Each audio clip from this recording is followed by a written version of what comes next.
चुनरी ले अवनी बजरिया से, पान पाता मंगवनी पनहेरिया से। हम अड़हुल के माला बनवले बानी, हम अड़हुल के माला बनवले बानी। माई पूजा के थाली सजवले बानी, माई पूजा के थाली सजवले बानी।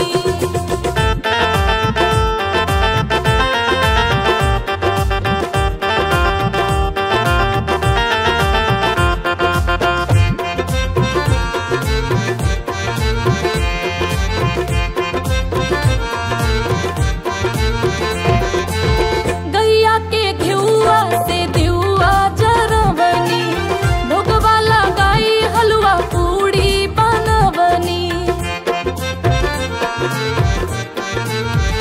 हो गैया के घिउआ से दिउआ जरवनी, भोगवा लगाई हलवा पूड़ी बनवनी।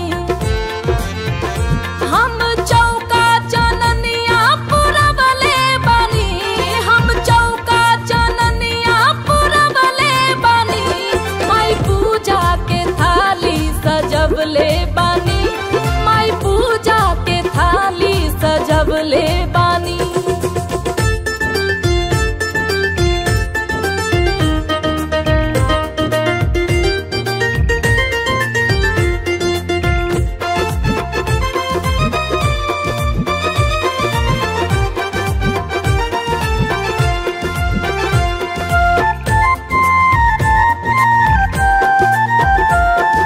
मेवा पच मेवा मिठाई मंगवनी, ए माई मनसा के कलसा बिठवनी।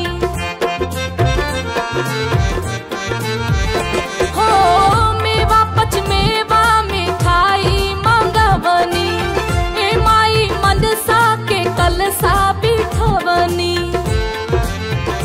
कब अइबू नजरिया गड़वले बानी, कब अइबू नजरिया गड़वले बानी। माई पूजा के थाली सजवले बानी, माई पूजा के थाली सजवले बानी। लाल चुनरी ले अवनी बजरिया से, पान पाता मंगवनी पनहेरिया से। लाल चुनरी